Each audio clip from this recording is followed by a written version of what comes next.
السلام عليكم ورحمة الله وبركاته. أهلا بيكم في قناة تغيير مسار. النهاردة مش مجرد حلقة عن بلد، لكن عن حكاية بتتشابك فيها الروح بالتاريخ، بالضحكة، بالحياة اليومية. النهاردة هنتكلم عن تونس، بلد صغيرة في المساحة لكن كبيرة بالمعنى. بلد مشهورة باسم الخضراء، لأنها بتجمع بين البحر والجبال والصحراء في لوحة فنية مش ممكن تنساها. لكن اللي أجمل من المناظر الطبيعية هو الإنسان التونسي نفسه، شعب دافئ بسيط، عارف يعني إيه كلمة عيلة، ويعرف يعيش اللحظة حتى لو الدنيا قست عليه. تعالوا معايا نغوص أكتر في تفاصيل الحياة التونسية، ونفهم سر السحر اللي بيخلي كل زائر لتونس يقول دي بلد قريبة من القلب. الشعب التونسي وروح العيلة. لو بصيت لأي بيت تونسي في أي مدينة أو قرية هتلاقي إن اللمة هي محور الحياة. الأم التونسية مش مجرد أم، هي قلب البيت اللي بيطبخ ويربي ويحافظ على العيلة متماسكة. الأب كمان مش بس عاقل، لكن موجود دايما كظل واقف يحمي. تونس فيها ميزة نادرة، حتى لو ظروفهم صعبة تلاقي الضحكة موجودة، تلاقي كلمة مرحبا بيك في كل شارع، وتلاقي الناس عندها استعداد يفتحوا بابهم أو باب أي بيت لضيوفهم كأنهم من دمهم. مثال بسيط، في رمضان أي زائر يدخل أي حي شعبي ممكن يلاقي أهل البيت بيندهوا عليه إن هو يشاركهم الأكل، مش لأنه قريب، لكن لأنهم شايفين إن الغريب ضيف عند ربنا قبل ما يكون عندهم. تفاصيل الحياة اليومية. الصبح في تونس له طعم خاص. الراجل اللي نازل يشتري قهوة يقف عند قهوة عربي، يشرب قهوة تركي صغيرة في فنجان صغير، ويحكي مع أصحابه عن الكورة، عن الدنيا، عن الشغل. الأسواق الشعبية بتبدأ بدري، أصوات البائعين بتملى المكان، يا زيتون يا تفاح يا خبز سخون.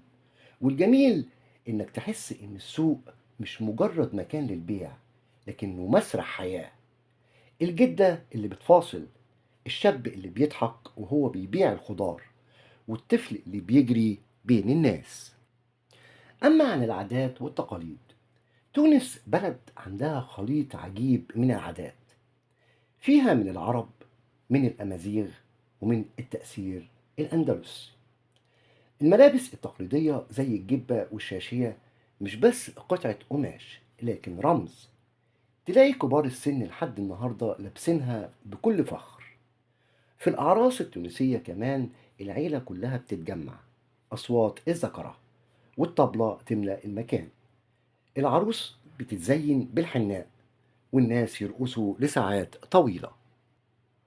أما عن مكانة المرأة في تونس، من أهم الحاجات اللي بتميز تونس إن المرأة فيها ليها مكانة عالية جدا. من أيام الاستقلال تونس عملت قوانين تعطي المرأة حقوق مش موجودة في بلاد تانية وقتها. فتشوف المرأة التونسية طالبة في الجامعة، مديرة في شركة، وحتى وزيرة أو نائبة في البرلمان. لكن مش بس كده، في البيت هي اللي بتمسك خيوط العيلة، هي اللي بتربي وتطبخ وتعلم وتربي على قيم. أما عن التعليم والثقافة، لو سألت أي تونسي عن بلده هيفتخر بحاجة جدا، التعليم. التعليم من أيام الحبيب بورقيبة كان فيه تركيز على إن كل طفل يتعلم.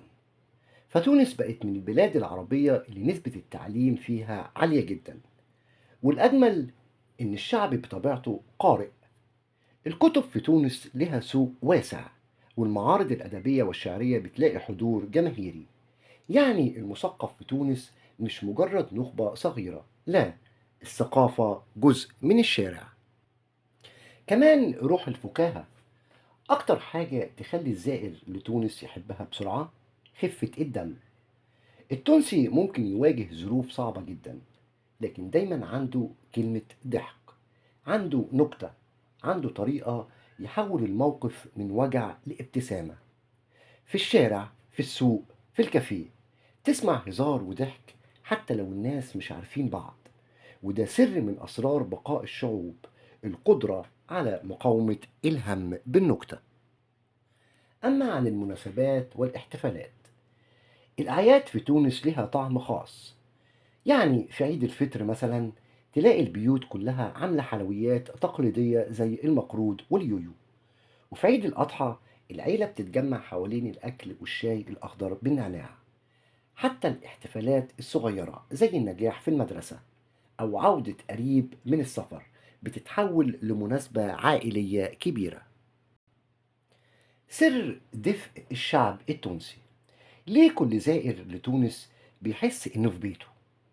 لأن التونسي بيعرف يبسط الأمور، عنده قناعة داخلية إن القليل بيكفي. فتلاقي ناس كتير بسيطة جدا لكن في نفس الوقت مبسوطة. مش لازم يكون عندهم فلوس كتيرة عشان يضحكوا أو يفرحوا. تونس يا جماعة بلد صغيرة لكن كبيرة بروحها. بلد بتقول لنا إن الجمال مش بحجم الأرض لكن في قلب الناس. من لمة العيلة لضحكة في السوق لفنجان قهوة على رصيف، تونس بتعلمنا معنى الحياة البسيطة اللي مليانة بالحب. هندخل المطبخ التونسي اللي ريحته بتسبق أكلاته، وهنسمع موسيقاهم اللي بتغني للحب والحرية. وهنشوف إزاي الشباب هناك شايل على كتفه هموم لكن في نفس الوقت بيخلق فن وحياة جديدة. المطبخ التونسي نكهة ما تتنساش أبدا. لو دخلت أي بيت تونسي وقت الغداء أول حاجة هتشمها هي ريحة الهريسة، عبارة عن العجينة الحمراء اللي معمولة من الفلفل الحار، اللي بتعتبر علامة مميزة للأكل التونسي. تونس بلد بتحب التوابل، يعني نفس الطبق هتلاقيه في بلاد تانية لكن في تونس الطعم مختلف. الأكلات الأشهر عندهم الكسكسي التونسي، مش مجرد وجبة لكنه رمز عائلي. يوم الجمعة مثلا تلاقي العيلة كلها متجمعة على طبق كسكسي كبير، الكل ياكل بإيديه أو بالملعقة، واللمة دي بتبقى جزء من روح البلد. وكمان البريك، فطيرة رقيقة محشية بيض أو تونة، بتتقلى في الزيت وتتاكل سخنة. أكلة بسيطة كده لكن بتجمع بين الفقير والغني. وكمان في شوربة الفريك، دي أكلة رمضان الأساسية. السمك المشوي، بحكم إن تونس على البحر أطباق السمك لا تنتهي. والأجمل إنك تلاقي أكل الشارع في تونس له طعم خاص، سندوتشات بالهريسة ومقبلات بتتباع في الأسواق الشعبية. تلاقي الشباب واقفين بيضحكوا وهما بياكلوا، وكأن الأكل جزء من اللقاء الاجتماعي. الموسيقى والتراث، موسيقى من القلب. تونس معروفة بالموسيقى اللي بتجمع بين الأندلسية والشرقية الأفريقية. عندك المالوف، موسيقى أندلسية قديمة بيغنوها لحد دلوقتي في الأفراح والمهرجانات. الشعب التونسي عنده رقصات معينة فيها مزيج بين الفرح والقوة، تشوف فيها نغمة الطبل والذكرى. تونس كمان عندها جيل كامل من الفنانين الشباب اللي بيعملوا راب تونسي، وده نوع موسيقى بيحكي هموم الشارع، البطالة والحب. والمسرح التونسي معروف عربيا، والمهرجانات زي مهرجان قرطاج الدولي بيجيب نجوم من كل العالم. يعني الفن في تونس مش رفاهية لكن وسيلة تعبير، وساعات وسيلة مقاومة. أما عن الديانات والمعتقدات، مع إن تونس أغلبها مسلمة لكن عندها تاريخ طويل من التعايش. فيها مسيحيين ويهود وليهم أماكن عبادة محفوظ. الدين في تونس ليه تأثير على الحياة اليومية. رمضان مثلا مش مجرد صيام لكنه روح جماعية. الشوارع بالليل بتنور، الناس تنزل تاكل البنبلوني وتشرب شاي بالنعناع. الأطفال بيجروا في الشوارع لحد الفجر. حتى المناسبات الدينية بتتحول لمهرجانات اجتماعية. العلاقات الاجتماعية كمان في تونس الجار مش بس ساكن جنبك، الجار بيعتبر قريب. الأسرة الممتدة لسه موجودة حتى مع الحياة العصرية. مكانة المرأة قلنا إنها قوية، لكن خليني أديك مثال. في السوق الشعبي تلاقي ست كبيرة قاعدة بتبيع خضار، تحس إنها قوية زي أي راجل، وفي نفس الوقت لما ترجع بيتها بتبقى الحنية كلها. والراجل في تونس عنده عزة نفس كبيرة، لكنه برضه عاطفي. تلاقي الأب ماسك إيد ابنه في الشارع، أو الجد قاعد يحكي لحفيده حكايات زمان. أما عن الأدب والحكمة الشعبية، التونسيين عندهم أمثال شعبية غزيرة. مثال، مثل اللي فاتك بليلة فاتك بحيلة، يعني اللي سبقك بخبرة حتى لو صغيرة عنده حكمة أكتر. وعندهم تراث شعري أدبي قديم. تونس أنجبت كتاب كبار زي أبو القاسم الشابي، الشاعر اللي قال: إذا الشعب يوما أراد الحياة فلا بد أن يستجيب القدر. والبيت ده بقى رمز مش بس في تونس، لكن في كل العالم العربي. الشباب كمان والثقافة الحديثة، لو سألت شباب تونس دلوقتي هتلاقي عندهم حلم بالسفر، بالتعلم، بالحرية. الشباب هناك بيحبوا كرة القدم جدا. النادي الإفريقي والترجي من أكبر الفرق اللي بتجمع الجماهير. كمان بيحبوا السينما والموسيقى الحديثة، وبتلاقي عندهم كافيهات معمولة مخصوص للشباب يقعدوا يتكلموا عن التكنولوجيا، عن الموضة، عن المستقبل.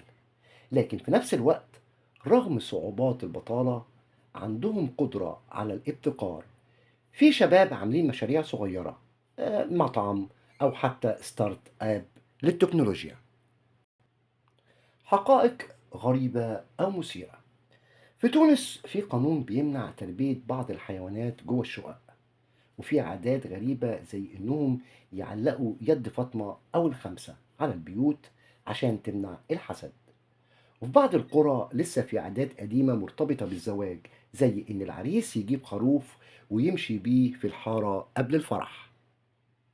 وفي نهاية الفيديو بتاعنا يا حبايبي، هنقول إن تونس بلد صغيرة على الخريطة لكن كبيرة جدا في الروح.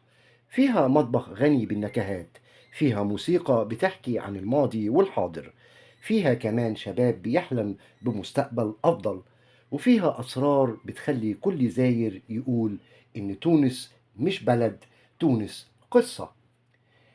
اللي بيتعلمه الواحد الآن إن تونس مهما كانت الحياة صعبة بتبقى حياة فيها مثالية، حياة محتاجة تبقى مليانة دفء وضحك وأمل.